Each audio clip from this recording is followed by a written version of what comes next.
Yo, what up, Kang? Yo, Seabear, what's up, man? What you on, man? I think we should get to work. What you got in mind, man? I think you know what we need to do. Welcome to the Kang Seabear Show. Yeah, just another day in the office. Office schmoffice. Office schmoffice. Orifice. Enter the orifice. Keep your hands and feet inside. All right. Welcome back to the Kang and Seabear Show. This is episode 2. Can't believe we've made it this far. We've come a long way, Come haven't a long we? way. Let's jump right into it. Yes. Today's topic, artistic obsession. One of the worst afflictions of mankind. Agreed. So I guess we can just share some stories about our artistic obsessions and the feelings of obsession during creativity or surrounding it. Maybe a lot of people can relate, obviously, right? So yeah. So let's start off with you. When did you start feeling this obsession or notice it? When I was in the womb. I don't really have any specific stories about being obsessed with stuff, but mostly just the feeling I have when I'm working on the stuff that I really care about. Like I mentioned in the last podcast, I've been making music for coming up on like 12, 15 years. It's been a long time. And doing my own stuff, producing my own beats, recording my own everything. I do it all myself. And I've learned over time, obviously at the beginning, I was doing the shittiest recordings possible. But I didn't even realize it. I was like, man, that sounds so good. Just doing something, I'm making it. So, But the more I learned, the more, the farther down that rabbit hole I went, the more I obsessed over getting a better sound. To the point where I've got 4 albums worth of material that I have released in the past, but I've been working on remixing them, remastering them over the last about year, and I have this plan of re-releasing all these things. Right. Knowing what I know now in terms of mixing.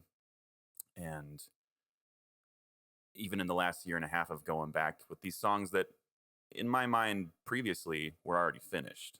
And I was like, I'm good. I released it. I'm done. They're off my brain. And then I come back and I start just messing with the kick drum and getting that bass a little bit more crispy and full. And then the more I'm just like, oh my God, I have to work on this for 4 days. Right. It becomes your entire focus for that time. The obsession. Why am I so obsessed with me?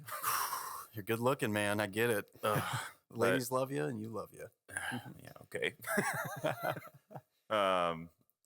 But so I've been working on these remasters for a while now, and I'm finally pretty much done with them. But it's just this thing.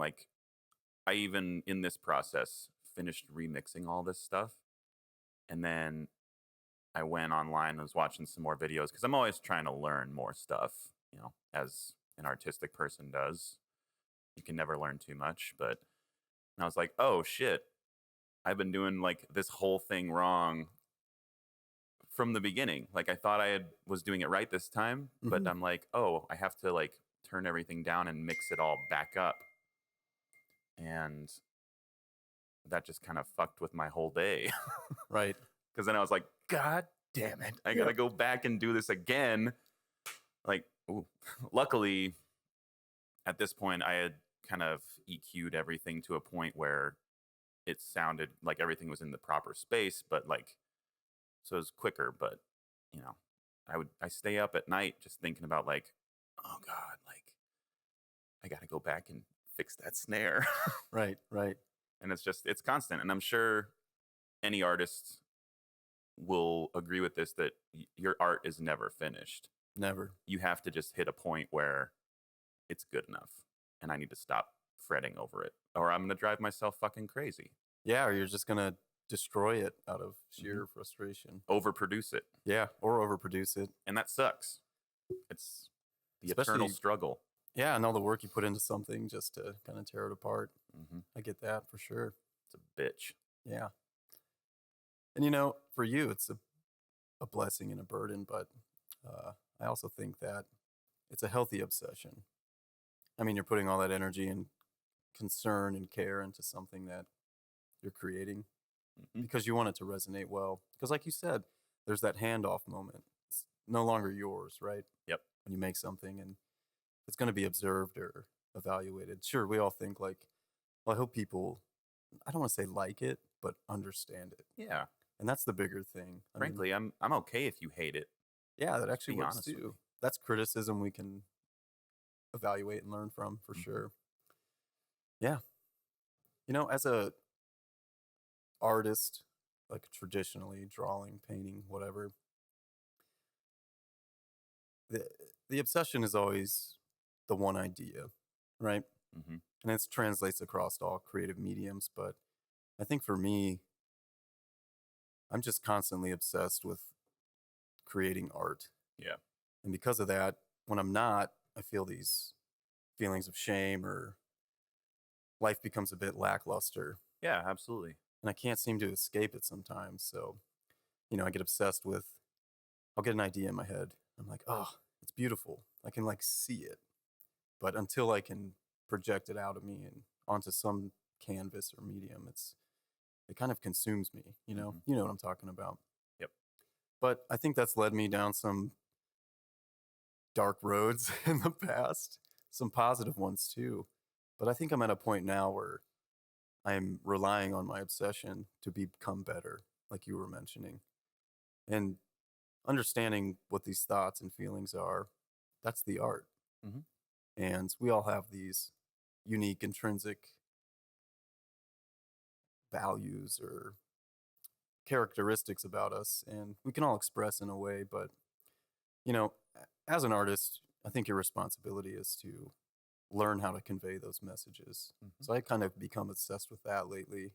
I used to create art without intention, and then I'd give it meaning afterwards. Which, I mean, that's a valid way to do it too. Just Yeah, of doing it course. to do it. Yeah, and it's almost like, all right, I don't know why I'm doing this, but now I understand why I did it. Right.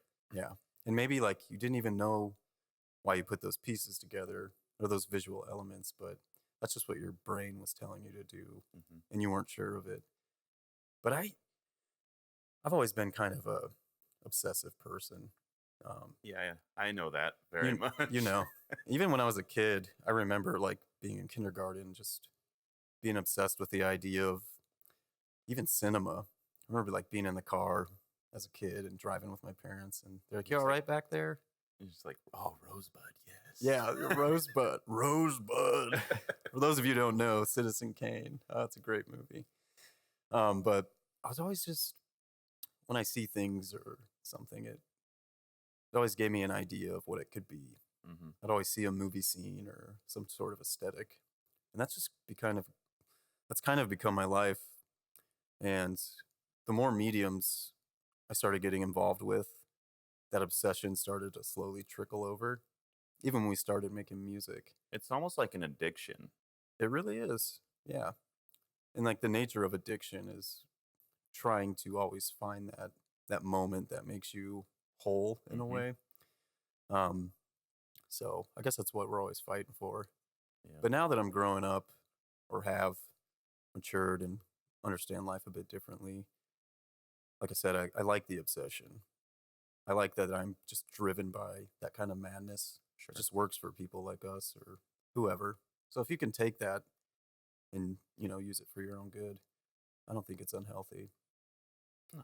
But it's funny. I have so many unfinished projects, Oh, but I'm still obsessed with every one of them. Yep. And, you know, you can walk away and you'll come back and you're like, oh, you son of a bitch. I Mhm. remember you, you fucker. Well, it's kind of like right before we started recording this and we were listening to our old music. And there are these songs where I think about the music video for this specific song Oh, 100%. constantly. Yeah. It's been like 8 years since we recorded that, and I still obsess over making that video someday Oh yeah. because it's like it just sits in my head and I dream about it. Yeah. And it's so perfect. It is. But then if we started to do that, I feel like we'd get into the trap of like, no, this isn't good enough. Yeah. Film it again. It'd be that. It's just that process where you're like, all right, up front, it's rough, it's sloppy, but we're loving it. And then when we're like, okay, I'm still an artist, let's edit this and let's. It's like it's all different now, or let's change it. So Yep. yeah, there's the obsession. I don't know. Of course, you know, we always want to become better at what we do, right? Nah. I'm Yeah. good where Actually, I'm you know at. what? It's on a Fuck plateau that. right here. This podcast is over, dude. But what was I saying? I forget. I Oh, forget wait. too. We always want to get better at what we do. Oh yeah, of course. But that drives you mad too. Even that becomes an obsession. Oh, yeah. There's Yeah. always, there's just an infinite amount of information. Yeah, And you think you know everything about something, but you don't. You never do. you don't. And back to earlier is what you were saying about it's a stubbornness too. Mm-hmm. You're like you're doing something, you're grinding on something. Even in Photoshop, for years I was like, I'm gonna learn this on my own. I was like hooked on it. I was like, you're gonna master this without any help. And I was stubborn, and that's stupid, but No, it's not stupid. I did the same thing with Reason, where I think that teaches you to do it your way instead of the traditional way. yeah, You And make it work. That's the thing with and being just creative, or you gotta. There's a discovery process, Mhm. right? Yeah, and you're right. You got to build your own ways. You got to discover your own things. Your But it's own always funny workflow. to go back when I think about looking up a tutorial. I was like, oh shit, it was way easier the way they're doing it. So those are nice tips to like learn from. And Yeah. Take the tidbits that you want yeah. and leave the rest. Um. So it's funny, we can talk about this album that we're making now. Mhm. I mean, I think I mentioned this in the last podcast, but if I didn't, like you said, it's been 8 years. Long time. It's been a long time. I mean, I know we made Castrate. Which And- that was like 5 years ago. Yeah. So that was kind of like the end of me rapping. And in this like gap that we've been apart, I haven't been freestyling. I haven't been writing raps. I've been out of that scene, but You've been a bit rusty. Not as a criticism, but like please no, it is it's taken you a minute to kind of yeah. get yourself back into that mindset. Yeah, and that's the thing. I remember we were making all those albums in college, and that's all like we thought about. Like you Mhm. said, the music videos. But I wasn't necessarily obsessed with getting better at what we were doing, right? Mhm. And if you listen to the first two albums, I mean, they're not great pieces of work, but I mean, like they're what we wanted to make. exactly, it's just like with anything. Like you start, you're not good, Mm-hmm. but we did it, and we ended up loving it. So then I got obsessed with it.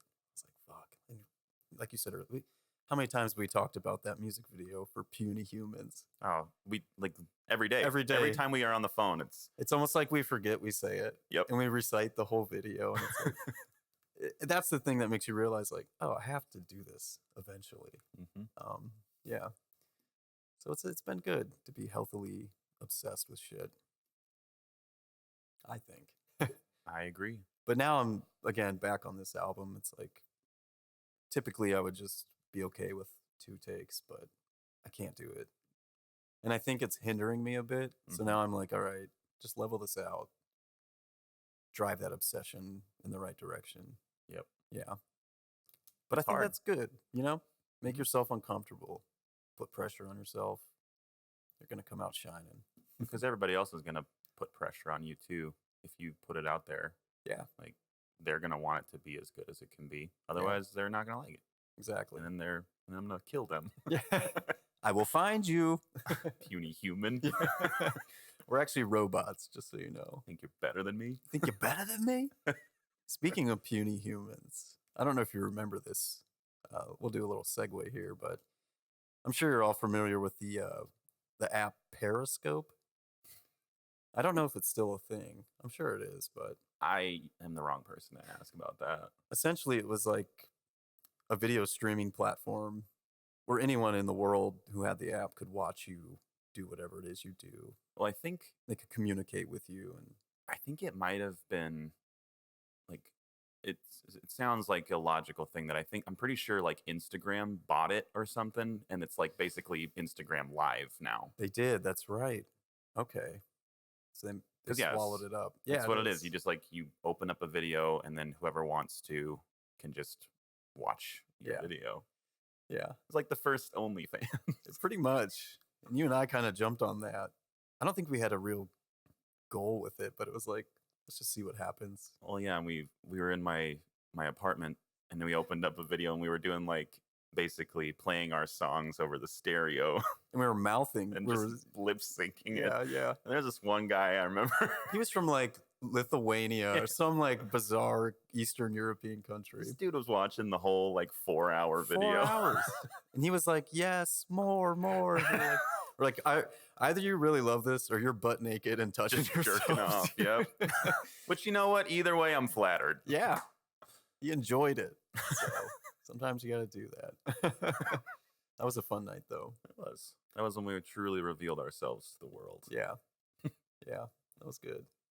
But no, I think we're in the right direction with this album, though. I think so too. What Yeah. we've done so far, I feel like is pretty solid, and I don't want to say profound. That just sounds so cliche to say that as an artist, but just like, it just feels right in this moment. Yeah. There's a lot of stuff, at least speaking for me, I don't want to speak for you, like in my life. Don't you dare. My name's Jackson and I'm a stupid boy. Stupid boy. Uh, B-O-Y or B-O-I. Yeah. B-O-I-I. Snouts with a Z. With the Z. But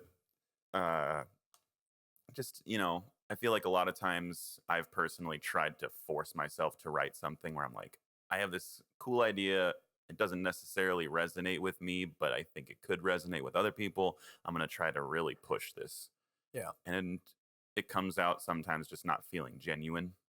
But I understand. But right now, the stuff that at least I've written, I feel like is something that I need to say at the moment. Whether it's suck my dick. SMD. SMID. Or if it's something more serious, like talking about something that's going on in my personal life. And I feel like it's basically the universe flowing the creation through me. I know that sounds really, really ridiculous to say, but that's how it feels. To certain people that only drink Bud Light and kiss their sister, but I'm just kidding. Not really. Are you talking about the Otis brothers? Oh, the Otis brothers. Yeah. I think they lost all their stuff in a trailer park twister. At least they still got their sisters. That's right. That's just a reference to a song off our first album. We'll put it out there eventually. Yeah, we'll put it out there. That was a good one. That's a really good one. No, back to being... the thing that's profound about this is it's not the music. It's just that we're here now. Mm-hmm. And we're like taking this a lot more seriously. And I can just kind of feel that between us, it's unspoken, but we're both really like at a level of our craft. And I think we're proud of it. Yeah. And because of that, I mean, that's why I'm putting more pressure on myself. I want this to be awesome for us. Mm-hmm. But I think lately my concern isn't with other people and what they're going to think, but I'm like more worried about what I'm thinking. Yeah. And how it's, if I'm lacking or if I'm going to fuck up, but I guess that's natural, right? Yeah, absolutely. Yeah. Well, it's like what you said in the last episode, that it doesn't matter if nobody listens to this, at least, for us. I would No. love to have like 1 million people listen to these songs and get paid for it. Oh yeah, and perform live. Of course. Perform them live, Oh. Get people to really feel what we feel with these. But at the end of the day, at the end of my life, if I can look back and be like, I made something that I'm really proud of, because I'm my own biggest fan. I listen to my own music all the time. Oh yeah, and anyone who tells you they don't, They come do. on, you do. But it's, I'm making this for me at the moment. Yeah, Maybe someday if I can focus all my time on this and not just do it when I'm not working, doing my day job, and I can really have the budget to just sit and work on something all the time. Maybe then I'll focus more on it being a bit more of a product, not necessarily selling out, but focusing more on the wider audience. No, absolutely. But right now, like, I'm cool with just making songs for myself. We're having some technical difficulties, so just sit back, relax, open up a bag of Takis, crack a Bud Light Lime, the usual trashy shit. And we'll be right back as soon as we reset these cameras, because again, we are low budget and don't have a crew to help us film these, and these cameras can only capture so much video. And we're back. We're back. Welcome back, Mr. Richardson. Thank you. That's Mrs. Richardson. My apologies. No worries. Yeah, and that's funny. I know we always talk about this too, but I mean, we clearly make this for ourselves first, which you should do, right? Yeah, I think so. You got to serve yourself, But you're right. I mean, do serve myself. Yeah. 21 times a month. I did it just this morning. It's a healthy recommendation, apparently. I guess you're supposed to masturbate 21 times a month to have a healthy prostate. Is that true? I just was reading a study about it, which I hate to say that now because everyone's like, oh, you read a study? It's like, what am I supposed to do? It's like someone took the time and the effort. Well, and it's probably one of those things where you're just like scrolling through Instagram and it was like, here, read this 100 about masturbation. You're it like, was I'm 100 not gonna do that. Yeah, I don't need told that. I have far exceeded 21 times in a month. You probably have the healthiest prostate known to man. Oh yeah, dude. Looks like a kidney bean. Oh my gosh. But no, and for anyone out there, I think this is the best way to approach your creativity is like, whether it's for you or between a group of like creatives, like my favorite thing about it is just when we talk about it. Mm-hmm. And we joke about this a lot too, but we've kind of plagued our life with all the things we've written. We'll like have a normal conversation, but it's like something we said in a song and we're like, fuck, dude. Damn it. Can't and the escape obsession it. just kicks right back in. Kicks right back in, yeah. It feels good though. I think, like I said the other day, this wasn't on the podcast, but being like an artist, like drawing and painting, like typically you're isolated. Mm-hmm. You're alone with your thoughts. You're alone with your own creativity. And there's a burden there because in a way you have this kind of selfish drive that, yeah, I have to do this alone. Like I said, no one can hold your hand and make the brush strokes. Use the brush. And you like live in this state of doubt and it just hangs over your head. And then you get these moments where you're like, oh, okay, I'm back. And then you just kind of plummet. And like, I've just kind of learned to like that. Mm-hmm. It makes me feel human. It's like, wow, you still feel, even at times where I'm like, are you just emotionless right now? Why aren't you creating? And it's like, that's okay. That's a message I want to always convey. Like, you don't have to be doing it all the time. No, and it's probably better that you don't. I mean, You kill yourself that way. yeah. And you kill your art. Mm-hmm. And sometimes that's successful in a way. It like works for people. I think sometimes people are like, oh, that's stupid. My kid could scribble on a thing. And it's like, no. Your Yeah, kid. but is your kid selling it for $100,000? Yeah. And that's it. Like, I mean, those abstract paintings, yeah, they're not easy, to believe it or not.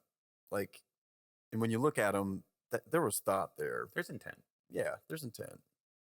But, yeah.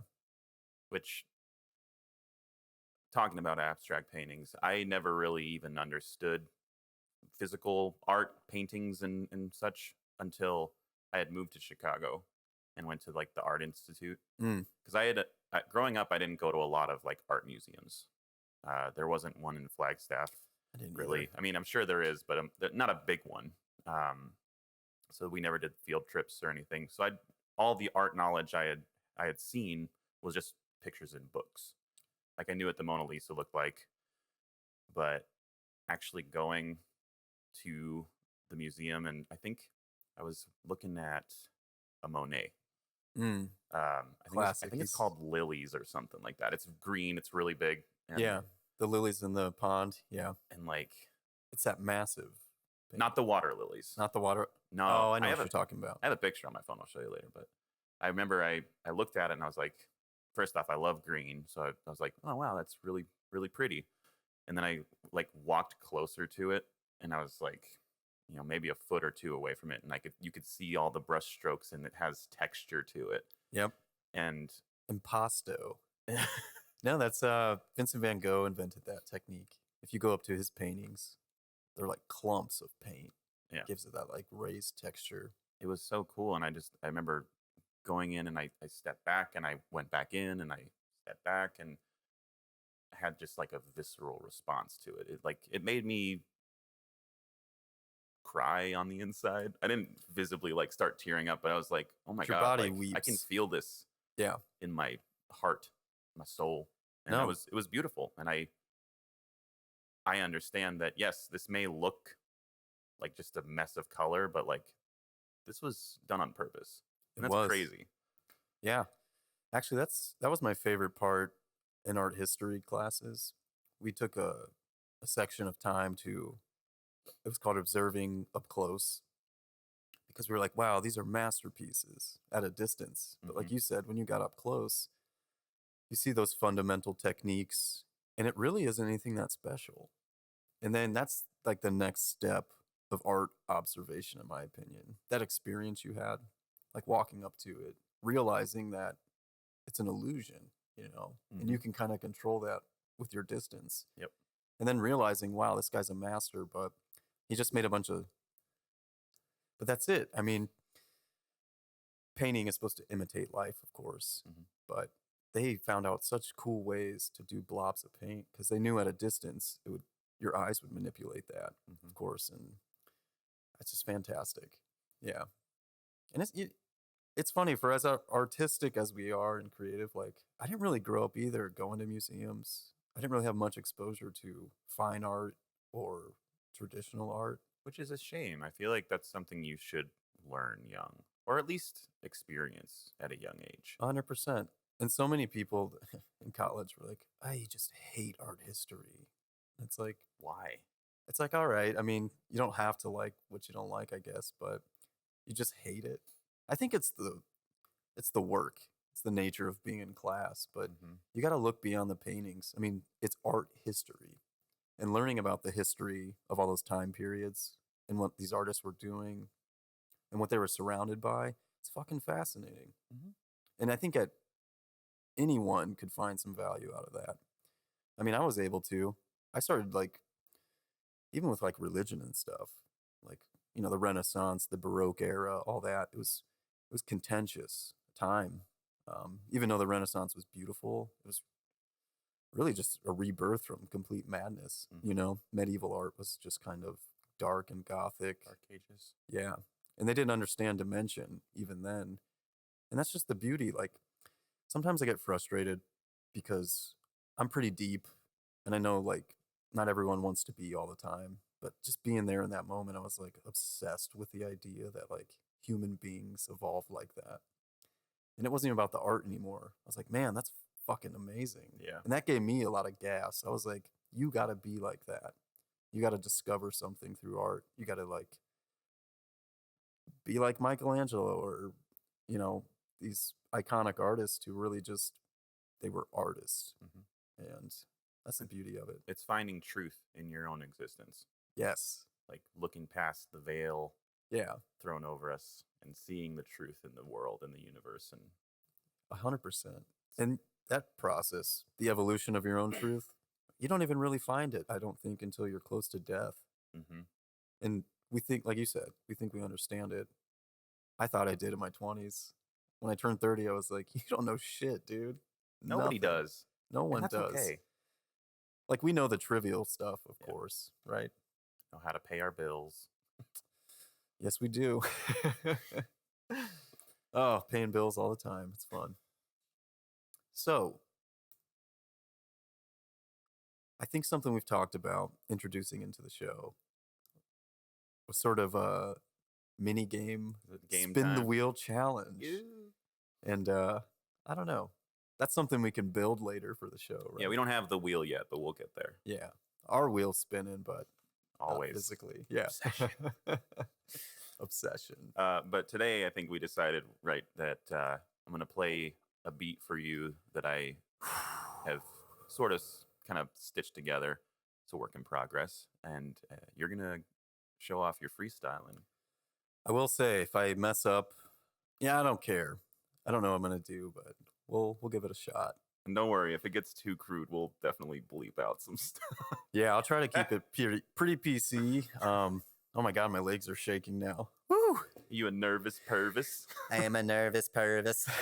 All right, so let's get this pulled up here. Oh my gosh, the pressure is immense. I'm saying it out loud so I can relieve it. All right. Now, how long do I got? The snippet I prepared is just a 1.5 minute loop. 1.5 minute? Yep, it'll stop. And then if you want to keep going, if you're in the zone and you just want to free form it, Okay.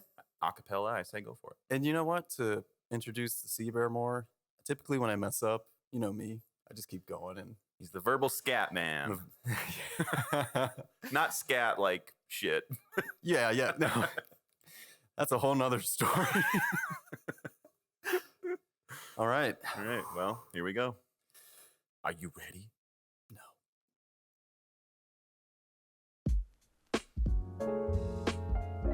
Oh, okay. A little jazzy. Let me get some throat coat in here.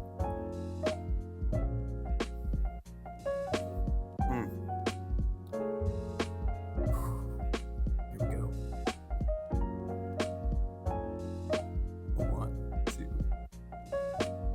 I am a monolith to mankind's greed, throwing punches like Apollo Creed. Send you to your knees. I'm not cocky, shouting Adrian. Call me Rocky. I run the streets of Philadelphia. No Tom Hanks, sir. It's just me. Yeah, what?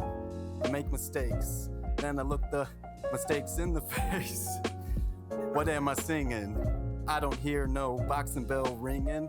The fight's not over. It's like, I'm fucking up, but I bring it right back. Rewind the tape, Zach. I keep going. I never stop flowing. I'm like a farmer planting seeds, watch my life growing. And then I plow it. Negativity, I won't allow it. Posit. Man, it's been a while, but still I smile. I make mistakes. Again, I look myself in the mirror, tell myself, this is bad. All right, let's give it another take.